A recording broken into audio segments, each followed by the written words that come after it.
She told me not to come. That's the part nobody believes when I tell this story now, that I agreed. Welcome back. Pour your coffee, settle in, and get ready, because in these stories, karma always finds the address. Subscribe so you never miss what happens next.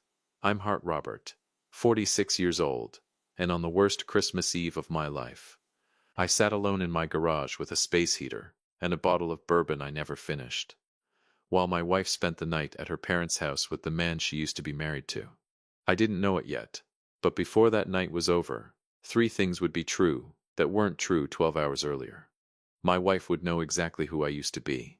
Her family would owe me their lives. And her ex-husband would never be allowed to look me in the eye again. But you need the beginning first. Because reasonable men don't just end up alone on Christmas Eve for no reason. Mine had a reason. Her name was Loveth, and she asked me for something I should have said no to. Loveth and I had been married 3 years, together almost 5.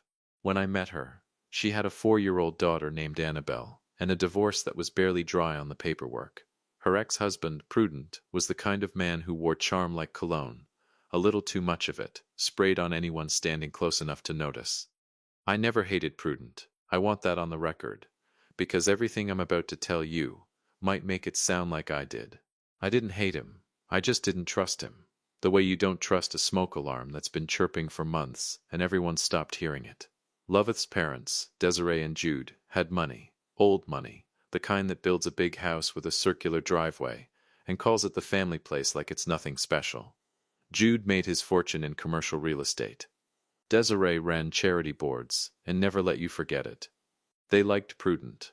Liked him a lot, actually, which was strange, because Prudent didn't have much of anything left, not since his investment firm collapsed under what the papers called irregularities.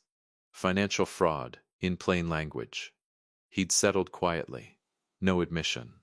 No jail. Just a long, expensive disappearing act that left people wondering where the money had actually gone. None of that mattered to Desiree and Jude.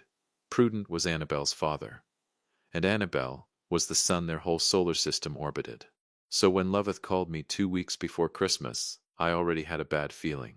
Heart, she said, and I could hear her chewing the inside of her cheek, a habit she has right before she disappoints someone. So, my parents are doing the big Christmas this year. Whole house, tree, dinner, the works. Sounds nice, I said. Prudence going to be there. I let that sit for a second. Okay, my parents want Annabelle to have a complete Christmas, she said, like she was reading it off a card someone else had written for her. Both her parents. One table. They think it'll be good for her. And what do you think? I think it would be easier, she said, if you didn't come this year. There it is. Easier for who? I asked. For everyone, Hart. Prudent gets weird around you. My dad doesn't want tension at the table, and Annabelle's 7. She doesn't need to watch grown men be stiff and awkward at each other over turkey. So the fix is, I don't show up. It's one Christmas. You said that last year too, I said. About Thanksgiving. That was different. How? Because last year Prudent wasn't invited at all, and this year he is, and my parents already made the arrangement before they even told me. Hart, I didn't get a vote in this either. So tell them no. You don't tell my parents no, she said, and there was something tired in it. Something worn down by years of practice. You negotiate around them. You find the version of yes that costs the least. And I'm the cost this year. Hart, I'm not trying to make this harder, I said. I just want you to say it plainly. I'm the cost. That's what this is. She was quiet long enough that I heard her breathing change on the other end. Please, her voice cracked on the word, just slightly, and that's the part that got me, not the request.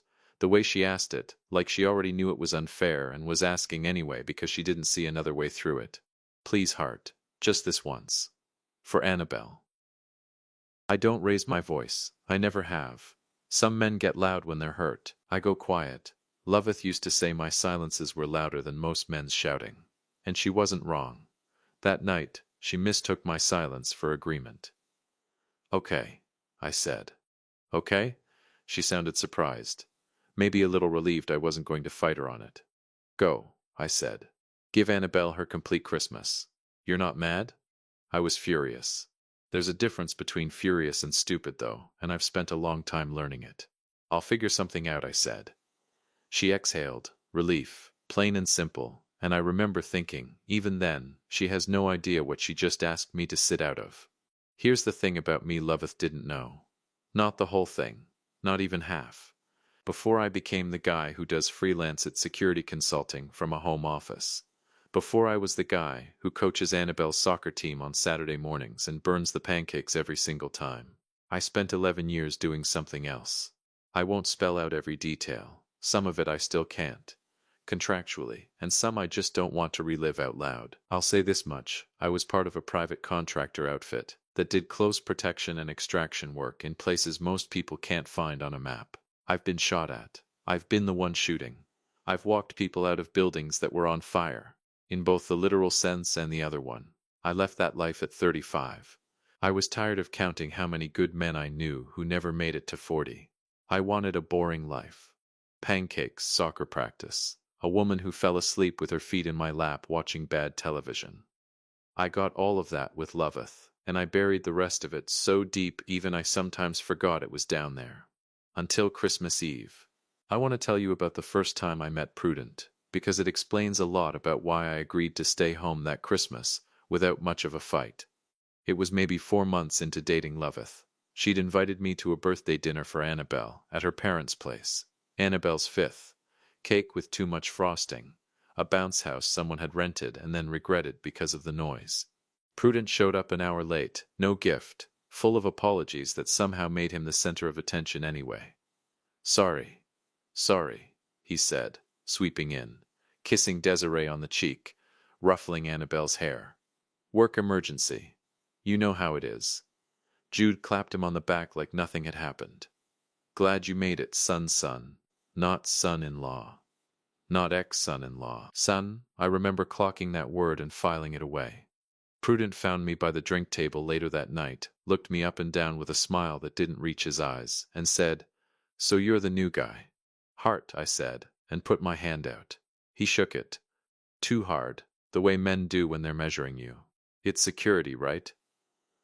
Loveth mentioned it. Must be nice. Stable. Low stress. Something like that. I used to think about a job like that, he said. Something boring. Something where nobody's ever mad at you. He laughed like it was a joke, and I understood, even then, that it wasn't. Later in the car, Loveth asked me what I thought of him. He's charming, I said. That's not an answer. He called your dad son. Your dad called him son, I said. That's not normal, is it? For an ex-husband? She was quiet for a second. My parents adore him, she said. They always have. Even after everything with the divorce. Even after she stopped herself. Even after what? Nothing. It's not important. It was important. I just didn't know it yet. They think if they're warm enough to him, he'll stay close for Annabelle's sake, she said finally. That's all it is. It's not about him being a good person. It's about keeping the peace. And what happens to the people standing where the peace gets kept? I asked. She didn't have an answer for that one either. Not that night. It would take years, and a Christmas Eve neither of us saw coming, for her to find one. I spent that night in the garage, which had become half man cave, half workshop over the years, a recliner, a workbench, a space heater, an old police scanner I kept more out of habit than need. I told myself I was fine. I told myself a lot of things. Around 9, my phone buzzed. A text from Annabelle, sent off Loveth's phone since she didn't have her own yet. Merry Christmas, Heart. I miss you, not Dad. Not Prudent. Just Heart, which is what she'd always called me. And it nearly put me on the floor. Miss you more, kiddo, I wrote back. Save me some pie. I will. Grandma made 3 kinds. 3? Show off. Come tomorrow? I stared at that one a long time before I answered. We'll see, kiddo. Go have fun tonight. Oak. Love you too. I set the phone down and sat there a while, turning my glass in slow circles. And my mind wandered back, the way it does when you're alone in a cold garage on a night you're supposed to be somewhere warm, to the night I met Loveth. It was a hardware store, of all places, both of us reaching for the same box of drywall anchors on a Saturday afternoon, 2 years after her divorce was final. She'd laughed at herself for not knowing what size she needed. I'd shown her, not in a smooth way, just a practical one, and somewhere between drywall anchors and her insisting on buying me coffee to say thanks, we'd talked for 2 hours in a parking lot. "You're very calm," she'd said that day, studying me over a paper coffee cup. "Is that a personality thing, or are you secretly panicking on the inside like the rest of us?" "Bit of both," I'd told her, which was truer than she knew. "My ex-husband was never calm," she said. "Everything was a performance with him. Even being upset was a performance. I didn't realize how tired that made me until it stopped. And now? Now I like quiet," she said. "I didn't used to. I thought quiet meant boring. Now I think quiet just means honest." I remember thinking, sitting in that parking lot, that I had found someone who might actually let me be as quiet as I needed to be, for as long as I needed to be it, without asking questions I wasn't ready to answer.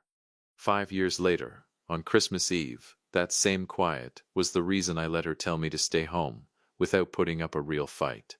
I'd spent so long being the guy who didn't make noise that I'd forgotten how to make it even when it mattered. I didn't know it yet, but that would change by morning. Around 11, out of habit more than anything, I turned on the scanner. At 11:40, it crackled to life. A dispatch call, garbled, referencing a residential alarm trip out near the Whitlock Road. The private drive Desiree and Jude's place sat off of, no house name, just the turn everybody in the county already knew by the family name on the mailbox. My stomach dropped. I told myself it was nothing. Big properties like that trip alarms constantly. Deer, wind, a raccoon on the porch sensor. I didn't know it yet, but that alarm was the first domino. For 20 minutes I sat there, telling myself not to call. Telling myself that showing up uninvited to check on an alarm would look exactly like the jealous, insecure man Loveth's family already half suspected I was. At 12:19, my phone rang. It was Loveth. Hart. Her voice wasn't just trembling. It was shredded. "Hart. Please, oh my God, please pick up. I'm here. I'm here. Talk to me. There are men in the house." The words came in pieces, like she was running while she said them. Because she was. Men with masks. They came in through the back. They've got my dad. They made everyone get down on the floor. Something in me went cold and still at the same time. Everything slows down when that happens. The world gets very quiet and very sharp. "Where's Annabelle?" I said. Not a question. A demand. "She's with me, she's okay, but Hart, they keep saying Prudent's name, they keep asking where the money is, they think there's cash hidden here, of course they did. Of course it came back to Prudent. Even on Christmas. Even with a 7-year-old in the house." "Where are you right now?" I said. My voice had already changed. I heard it change. The pantry. Off the kitchen. "Me and Annabelle, we slipped in when they weren't looking. Hart, they're going to find us. Why did you do this to me? Why weren't you here?" That last part didn't make sense to me until later. She wasn't blaming me for anything logical. She was in shock, grabbing for the one voice she could reach, and I happened to be the one on the other end of the phone. People say things in terror they don't mean. "Listen to me," I said. "Loveth, listen to my voice. You're going to stay exactly where you are. You do not open that door for anyone but me. Understand?" "Hart, what are you? I'm coming." "Call the police." "Don't come here, you'll get hurt. Police are already rolling," I said, which was a guess, but an educated one. Alarms like that auto-notify the county. On rural roads, midnight, Christmas, they're 15, 20 minutes out. I can be there in 11. How do you even know that, Hart? How could you possibly? I need you to trust me right now more than you've trusted anyone in your life. Can you do that? Silence. A pause I will remember until the day I die. "Yes," she whispered. "Good. Stay low. Cover Annabelle's ears if it gets loud in there. I'm coming." I hung up. And I drove. I won't bore you with what's kept in the false floor of my Jeep's cargo area. Built the same month Loveth and I moved in together, and never once mentioned to her. I'll just say 11 years of training doesn't evaporate because you traded it for a soccer whistle and a mortgage. I called a number I hadn't dialed in 6 years while I drove. It rang twice. Cole. Gravelli. Half asleep. Then instantly not. "Hart? What's wrong?" Cole had been my spotter for 4 of those 11 years. Sheriff's deputy now, 2 counties over. One of maybe 3 people alive who still knew who I used to be. Active home invasion, I said. Hostages, at least 2 armed. My wife and stepdaughter are inside. It's her parents' place, off the Whitlock Road, the big property with the long gravel drive. Jesus, Hart, I need eyes and backup rolling. Now moving, I heard him already up, keys jingling. Don't you dare go full cowboy on me, you hear? Talk to me when you're close. No promises, Cole, Hart, I mean it.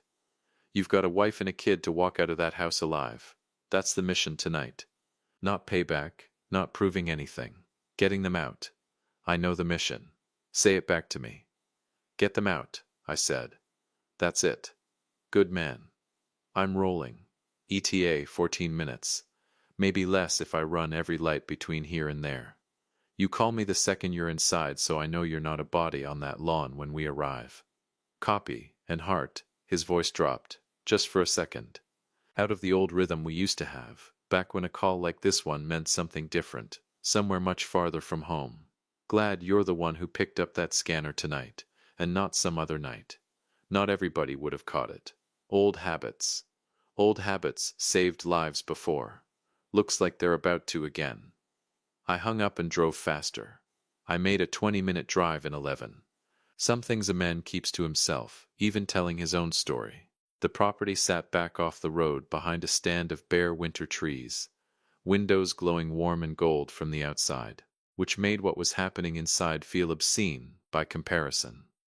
Lights strung along the eaves, a wreath the size of a truck tire on the front door, and somewhere behind all that warmth, my family on the floor of a pantry, hiding from men with guns. I didn't take the driveway.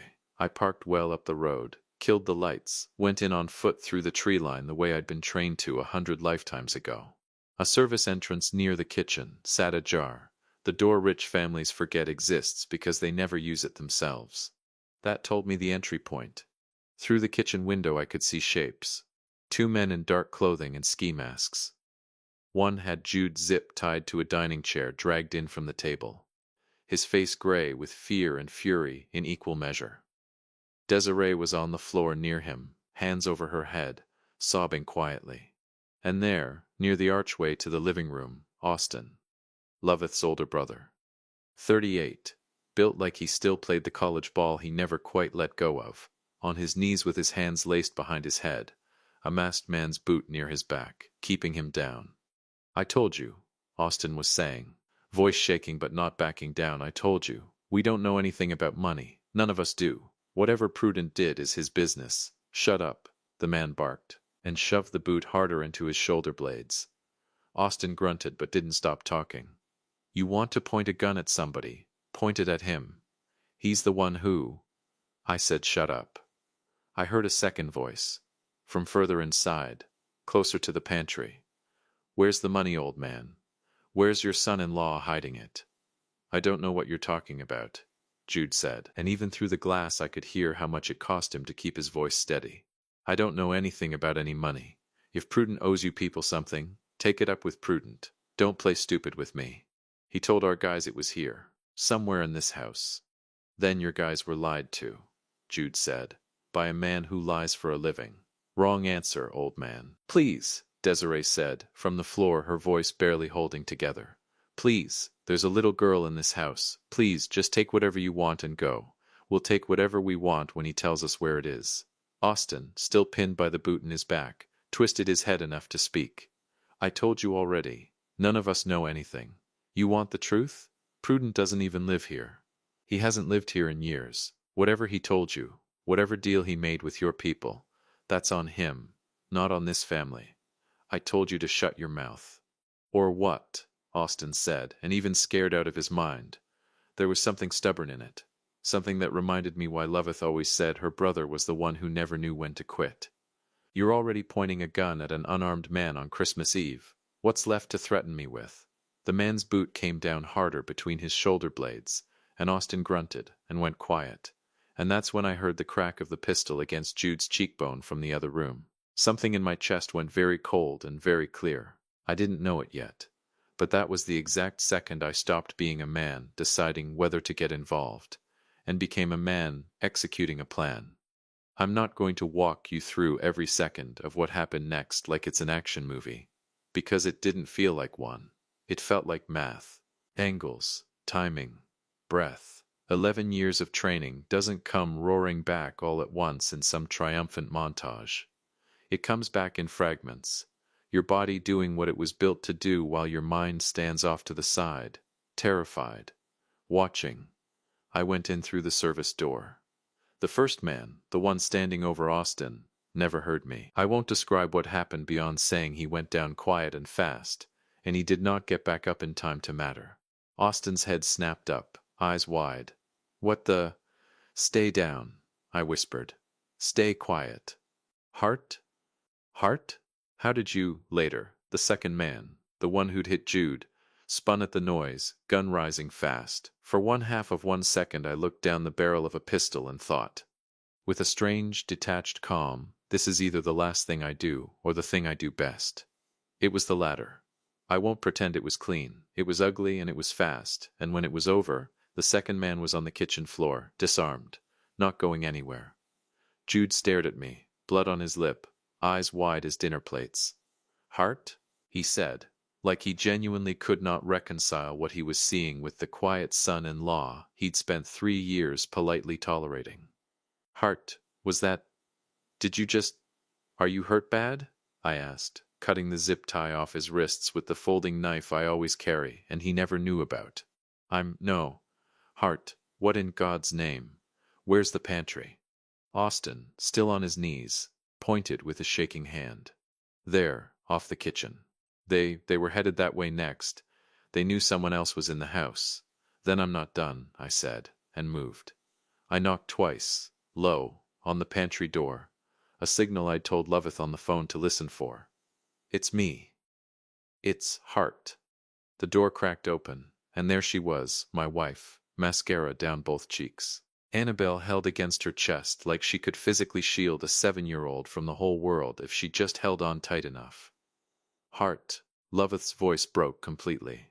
Heart, oh my God, you're here? How are you here? Are either of you hurt?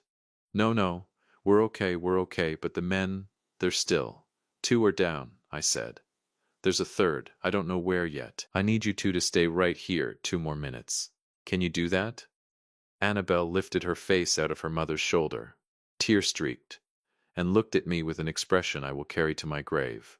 Not fear, something closer to awe. Heart, she said, small and shaking. Did you save Grandpa?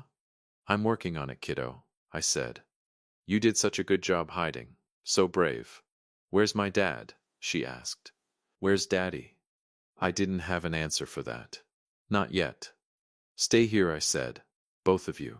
Please. Loveth grabbed my wrist before I could pull away. Heart, the man who's still out there, he's got a gun. Please be careful. I will, I said. I promise. I didn't fully mean it. I meant I'd try. But I wasn't going to tell her that. Here's the part of the story you need to sit with, because it's the part that changed everything. While I was clearing a kitchen full of armed men, while Jude bled from the mouth in a dining chair, while Austin took a boot to the back, protecting people who weren't even his to protect, while my wife and stepdaughter hid 15 feet from danger in a locked pantry, Prudent was in the wine cellar. Alone, door locked from the inside. Later, Austin would tell me exactly how it happened. He heard the first shout, Austin said, sitting on the porch steps a few hours after, wrapped in a blanket, still shaking off the adrenaline. Same second I did. And I swear to you, Heart, I looked around for him, thinking, okay, we need to get Annabelle somewhere safe, and he was already gone. Just gone. I didn't even see him move. He ran, I said. He ran, Austin confirmed. Straight past the kitchen, past Loveth, past his own kid, and I heard the cellar door slam and lock behind him. I heard it, Heart. I heard the deadbolt. He didn't say anything? Didn't try to get Annabelle with him? Austin shook his head slowly, like even he still couldn't quite believe it. Not one word. Not one look back. The third man, the one still loose in the house when I reached the pantry, turned out to be circling the wine cellar door when Cole's cruisers finally hit the driveway, red and blue lighting up the front lawn, like some grotesque second Christmas. He gave up without a fight the second he saw 4 deputies coming across the lawn with rifles raised. Cole found Prudent 20 minutes later, still locked in that cellar, sweating through his dress shirt, calling weakly through the door to ask if it was safe yet. Desiree, wrapped in a blanket on the couch, hot tea shaking in her hands, watched that cellar door open. Watched Prudent step out, pale, unbloodied, unbothered by anything except his own fear. And I watched something in her face break, some illusion about her son-in-law finally, permanently shattering. "You left them," she said. "Just that. Flat, final, your own daughter was in this house, Prudent, and you left them." "Desiree," I panicked. I didn't know what was. "You locked a door," she said. "Behind yourself. And left everyone else on the other side of it." He opened his mouth again. Nothing came out. "There isn't an explanation for that. There never is." Loveth found him on the front lawn a while later, past the police tape, past the ambulance lights, standing apart from everyone like he already understood he wasn't welcome close to the house anymore. I stayed back by the porch, close enough to hear, far enough that this one was hers to have. "You locked a door on our daughter," she said. No preamble. "Loveth," I panicked, "I swear to you, I didn't think—" "You didn't think about Annabelle at all," she said. "That's the part I need you to say out loud. Not that you panicked. That in the moment it mattered most, she wasn't even in your head. That's not fair." "Fair," she repeated, like the word tasted wrong in her mouth. "You want to talk about fair? Men broke into my parents' house on Christmas Eve, looking for money because of something you did, Prudent, and when they got here, you ran and hid and left the rest of us to whatever was going to happen. I didn't know they'd come here. I swear to you. I didn't think. You keep saying that. You didn't think. You didn't know." Her voice was shaking now, but not the way it had shaken on the phone with me. This was something colder. "Hart didn't have an invitation tonight. You had a standing one, every year, no questions asked, because my parents decided a father with a good excuse is worth more than a husband with none. And when it counted, he's the one who walked into gunfire for our daughter. You're the one who locked her out of a room to save yourself." Prudent's jaw worked, but nothing came out. "I'm done making room for you," Loveth said. "I don't know what that looks like yet, but I'm done." She walked back to the porch without waiting for an answer, because there wasn't one worth waiting for. It came out over the following days, in pieces. Through Cole, and through the detectives who took the case over from the county. The 2 men who'd made it into the house, the third caught circling the cellar, weren't random. They were hired, or owed a debt, by people connected to Prudent's collapsed investment firm. There'd been a rumor for years, in certain ugly circles, that Prudent hadn't just lost everyone's money when his firm fell apart. That he'd skimmed a chunk of it beforehand and hidden it somewhere nobody would think to look. His ex-wife's parents' house, apparently, was exactly that somewhere. "I don't understand," Loveth said, the 2 of us sitting up late at our own kitchen table a week later, going over what Cole had told us. "Why would he hide anything at my parents' house? He hasn't even lived there in years." "Because nobody would look for it there," I said. "That's the whole point. Hide it somewhere with your name nowhere on the deed." So he used my parents. He used Annabelle's own grandparents' house as a hiding spot for stolen money, and let a bunch of armed men walk in on Christmas Eve looking for it. That's what it looks like. Cole had gotten the fuller version from a friend still working the fraud unit, and he'd laid it out for me over the phone 2 nights before, plain and unhurried, the way he'd always briefed me before a job. The account's under a name that traces back to a cousin of his, dead 6 years. Nobody thought to check, Cole had said. He's been quietly moving money through it since before the firm even collapsed publicly. Small amounts, spread out. Nothing that would trip an audit on its own. But the men who broke in, they weren't investigators. They were owed money by the same people Prudent burned when the firm went under, and somewhere along the way, somebody convinced them the cash was sitting in a house with your father-in-law's name on the deed. Why would Prudent let that rumor spread? Best guess? Because it kept dangerous people patient, Cole had said. As long as they believed the money was somewhere findable, they held off doing anything drastic. He was buying himself time. He just didn't count on them running out of patience on Christmas Eve. in a house with his own kid in it. I relayed all of that to Loveth now, sitting across the table from her, watching her absorb it piece by piece. He let them think it, she said slowly, so they wouldn't come after him. And instead they came after my parents. My daughter. That's about the size of it. She pressed her palms against her eyes. I asked you not to come, she said, muffled. I told you to stay home so it would be easier. You didn't know, I said. I didn't ask either, she said. I never once asked what kind of man he actually was. I just assumed because he was Annabelle's father, that meant something automatically, that it made him safe. It doesn't work that way. I know that now. A detective named Faulkner, a heavy-set man with a tired, patient way of talking, sat across from us at that same kitchen table 2 days later, going through the timeline one more time for the file. Walk me through it again, he said. From when your wife called you. 12:19, I said. She said there were men in the house. Masks. Her father was restrained. And you were where? My garage. About 11 miles out. You made it in under 15 minutes. I know the back roads, I said, which was true. And also not the whole answer, and Faulkner's eyes told me he knew that too, and had decided not to push it. Cole had already smoothed some of that over on my behalf, one badge to another, favors nobody would ever write down. Your father-in-law says you disarmed 2 men in under a minute, Faulkner said. Says it like it was nothing. It wasn't nothing. No, Faulkner agreed. I don't imagine it was. He tapped his pen against the file. You want to tell me where a security consultant learns to do that? I did some contract work overseas, a long time back, I said, before I met my wife. Contract work, Faulkner repeated, like he was trying the phrase on for size. That's right. He looked at me for a long moment, the kind of look I recognized from men who spend their careers reading other men. And then he closed the file. Whatever you used to do, he said, you probably saved 4 lives Christmas Eve. I'm not going to go digging into the rest of it. Not my case. He stood, shook my hand. Merry Christmas, Mr. Robert. Late as it is. After he left, Loveth sat very still at the table for a long moment. He knew you weren't telling him everything, she said. Yeah, are you going to tell me everything? Someday, I said. Not all of it's mine to tell. Some of it belongs to men who aren't around to say whether they're okay with it being told. She reached across the table and took my hand, and didn't ask again that night. By 4 in the morning, back at her parents' house, the scene was clear. The 2 men inside were in custody, and the third had been picked up at the tree line, trying to cut through the woods on foot.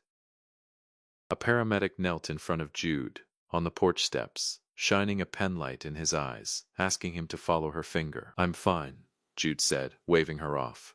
It's a split lip, not a stroke. Sir, I need to check for concussion, given the... I said I'm fine.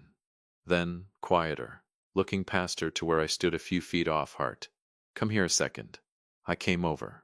The paramedic sighed and stepped back, giving up the argument for the moment. I owe you my life, Jude said. Just like that. Flat, plain, the way men like him say things that actually matter, because the ceremony of it embarrasses them. I don't know what you used to do before you married my daughter. I'm not sure I want the details, but I know what you did tonight, and I'm not going to pretend I don't. You don't owe me anything, Jude.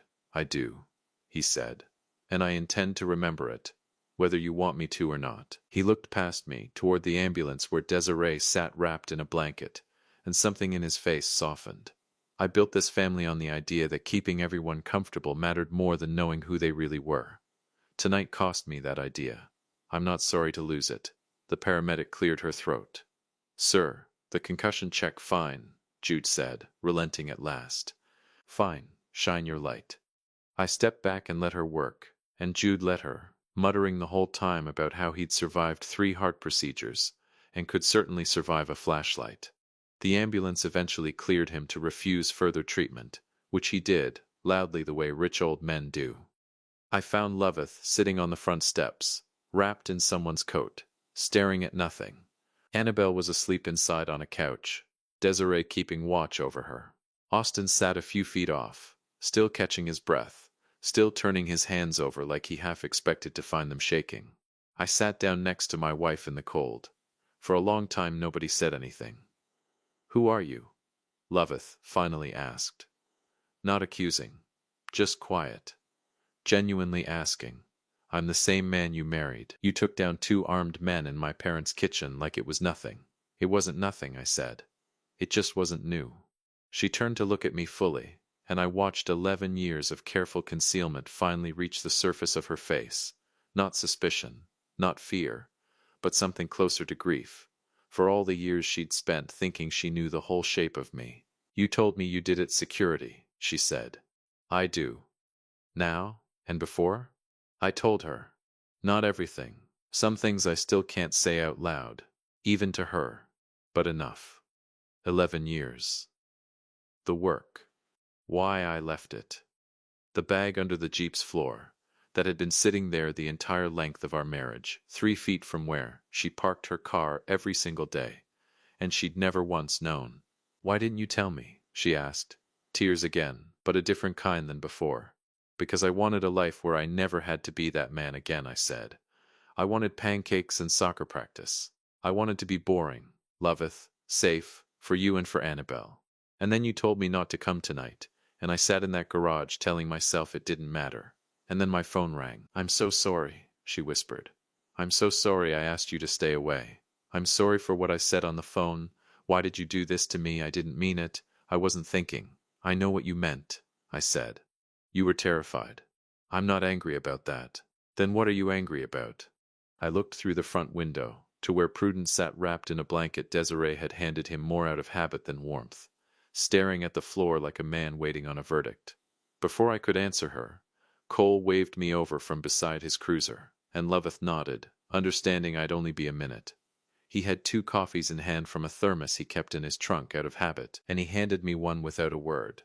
We stood there in silence a moment before he spoke. You held back, he said. What? In there. I know what you're capable of, Hart. I've seen it. What you did tonight, that was restrained.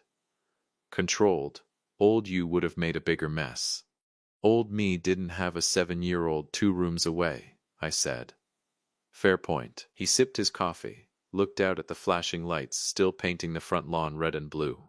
You know I'm going to have to write some of this up in a way that doesn't sound like a guy just walked in and neutralized 2 armed men with his bare hands in under 90 seconds. I trust you'll find the words. I always do. He clapped me on the shoulder, the same easy gesture Jude had used on Prudent 100 times over the years, except this one meant something. For what it's worth, you did good tonight.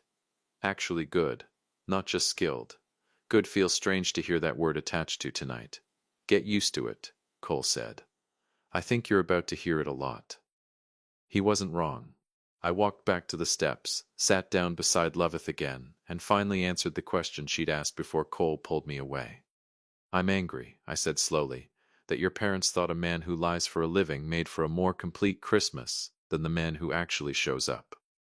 Austin, close enough to hear, let out a short, humorless laugh. You want to hear something? He said. I've spent 3 years low-key annoyed at you for being so quiet at every family thing. Thought you were standoffish. Thought maybe you didn't think we were good enough for you. He shook his head. Turns out, you were just the only sane person in the building. I don't think that's true, I said. It's true tonight, Austin said. I want to tell you this story ends with some tidy redemption arc for Prudent, that he apologized, that he changed, that family dinners got easier after that. It doesn't, and they didn't, because that's not how I chose to let it end. 2 weeks later, the investigation confirmed what everyone already knew in their gut. Prudent had funneled a portion of his old firm's assets into an account under a shell name, years before the collapse ever went public. He hadn't actually hidden cash at the house. That rumor turned out to be wrong in the literal sense. But the men who broke in believed it. And they believed it because Prudent had spent years quietly feeding that exact story to keep dangerous people patient while he moved the real money somewhere else entirely. His lies didn't just catch up to him eventually, on his own schedule, in some office somewhere. They walked into his ex-wife's parents' kitchen and put a gun to an old man's face on Christmas Eve, in front of his own daughter. Federal investigators picked him up in the second week of the new year. I made sure, through a few quiet calls to people who still owed me favors, that every relevant detail landed on the right desks at the right time.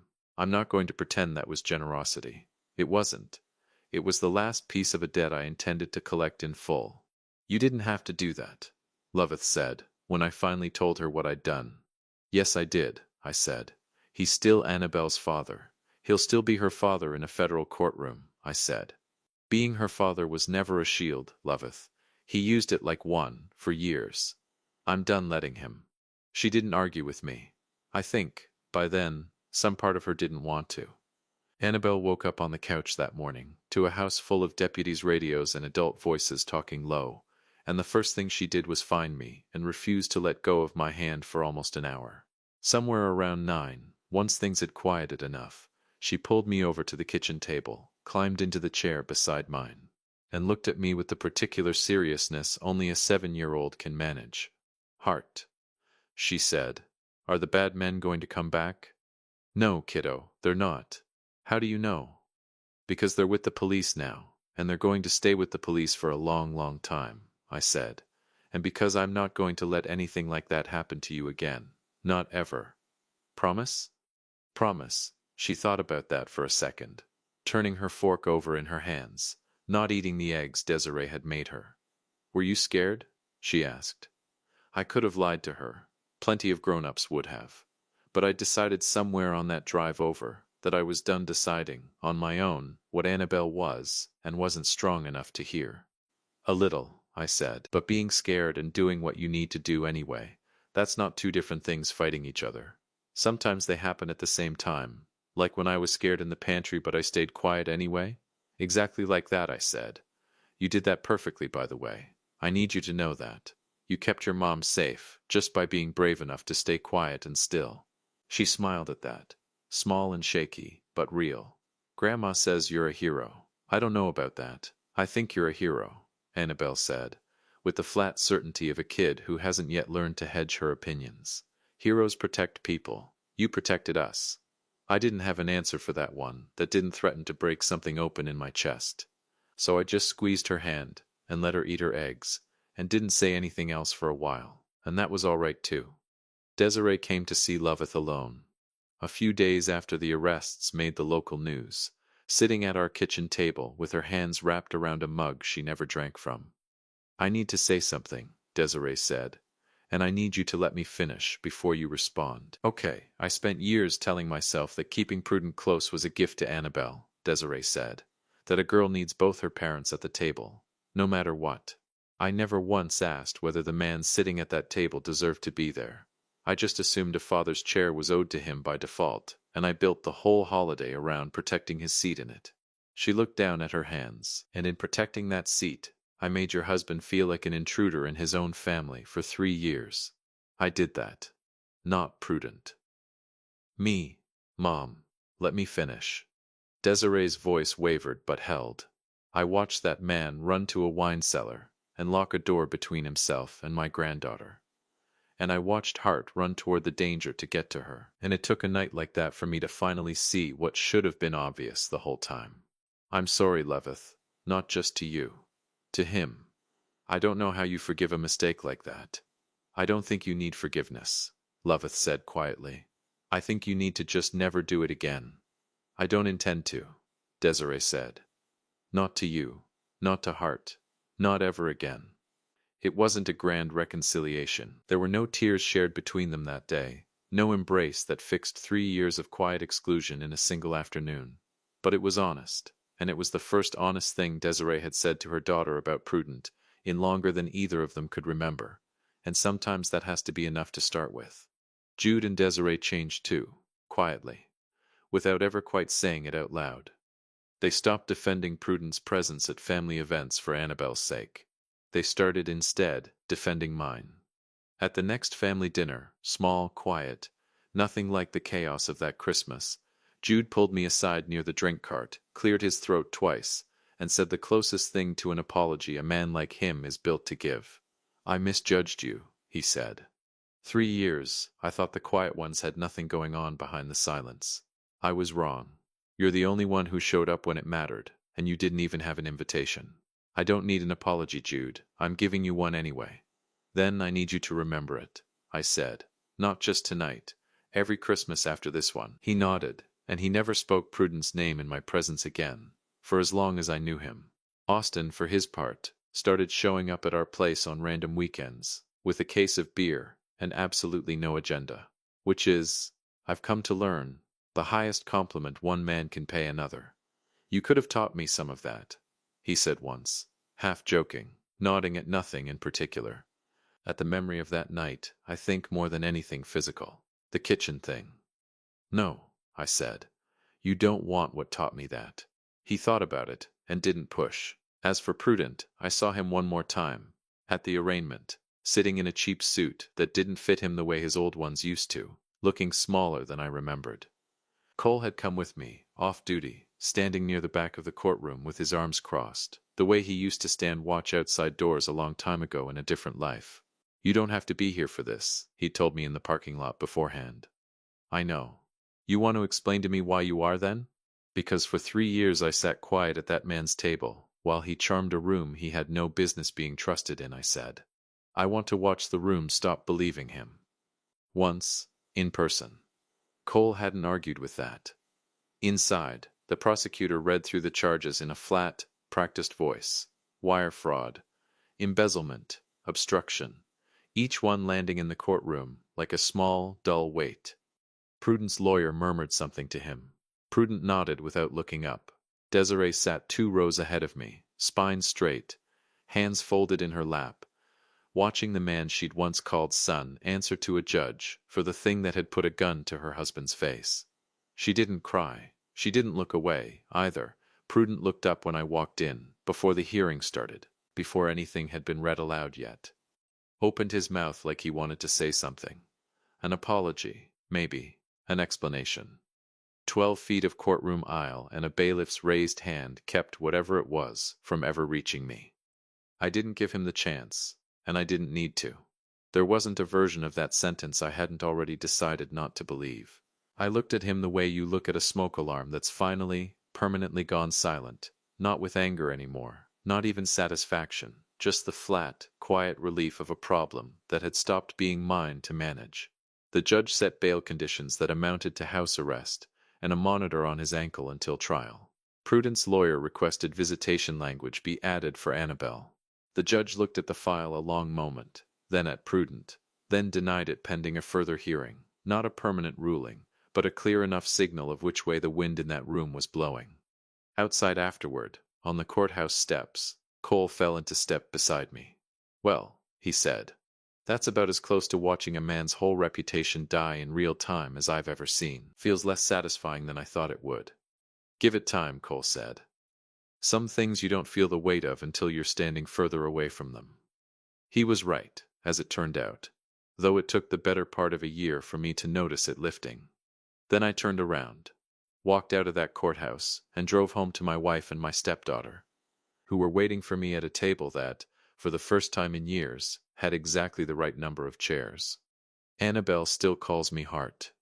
Some nights, quietly, when she thinks I'm not close enough to hear, she calls me something else. I never correct her, and I never let on that I heard. The next Christmas, Desiree called me herself, not Loveth. First time in 3 years she'd ever dialed my number directly. "Heart," she said, a little formal, a little nervous, which was new for her. "We're doing dinner again this year. Whole family. I wanted to ask you myself. In case you thought you needed an invitation." "I appreciate that, Desiree. You don't need one," she said. "Not ever again. I should have made that clear a long time before I did. You're making it clear now. Better late," she said, "than never at all, I suppose." The night before, Loveth and I sat up late at our own kitchen table again, the way we had a year earlier, except this time there was no case file open between us, no detective's business card, just 2 mugs of tea going cold. "Are you ready for tomorrow?" she asked. "Are you?" "I think so." She turned her mug slowly in her hands. "It's strange. Last year I was terrified of that house. This year I keep thinking about how much I want to walk back into it with you next to me, on purpose this time. Not as a compromise. Not as the thing that makes it easier for everyone else. You don't have to explain it to me. I want to, though," she said. "I spent years thinking love meant smoothing things over so nobody got uncomfortable. My parents taught me that without ever saying it out loud. Keep the peace. Make room. Don't ask hard questions if the soft answer keeps the table quiet. She looked up at me. You almost died keeping that table quiet, Hart. You were 11 miles away in a garage, because I asked you to make room for a man who ran and hid the first second things got dangerous. You didn't know that's what he'd do. I didn't ask, either, she said. That's the part I can't let go of. Not that I got it wrong. That I never even wondered if I might have. You know now. I know now, she agreed, and I'm never doing it again. Not with him. Not with anyone. If someone in my life needs smoothing over to be tolerated at a dinner table, that tells me everything I need to know about whether they belong at it. I reached across and took her hand, and we sat there a while longer, saying nothing else, because there wasn't anything else that needed saying. So the next evening, we went, all of us, me, Loveth, Annabel in a red dress she picked out herself, insisting on it for a week straight. Jude met us at the door and shook my hand like he meant it. No forced clap on the back, no sun directed at anyone but me this time. Glad you're here, he said. Simple, true. Austin showed up with 2 cases of beer instead of 1, which I took as his own quiet form of apology for 3 years of misreading me.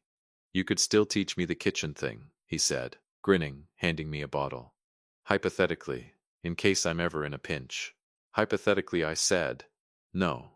Dinner was loud and easy in a way it had never once been in the years before. Nobody said Prudence' name. Nobody needed to. His absence didn't sit at the table like a hole anymore. It just sat there like weather that had finally passed. Later that night, after pie 3 kinds, Annabel made sure to remind me, exactly like she'd promised the year before. She found me on the back porch, where I'd stepped out for a few minutes of quiet. Hart, she said, climbing up onto the step beside me. Are you going to come every year now? Every year, I said. As many as you'll have me. Forever? Forever's a long time, kiddo. That's okay, she said. You're good at long things. I laughed and pulled my coat around her shoulders against the cold, and for a while neither of us said anything else. Inside, through the window, I could see Loveth laughing at something her mother had said, easy and unguarded in a way I hadn't seen in a long time. Jude was topping off Austin's glass. The tree lights blinked slow and steady against the dark glass. Hart? Annabel said again, quieter this time. Yeah? I'm glad you came that night. The scary one. Me too, kiddo. You're not scary, she said. Like she was correcting some old idea she'd finally worked out the truth of. Everybody thought you were quiet and boring. But you were just waiting. Out of the mouths of 7-year-olds. Something like that, I said. She leaned her head against my arm, and we sat there a while longer, the cold biting at both of us and neither of us minding, until Loveth came looking to bring us back in, out of the dark. That's the whole story. My wife told me not to come to Christmas, and when it mattered most, I was the only one who did, and I never had to ask permission to come to one again.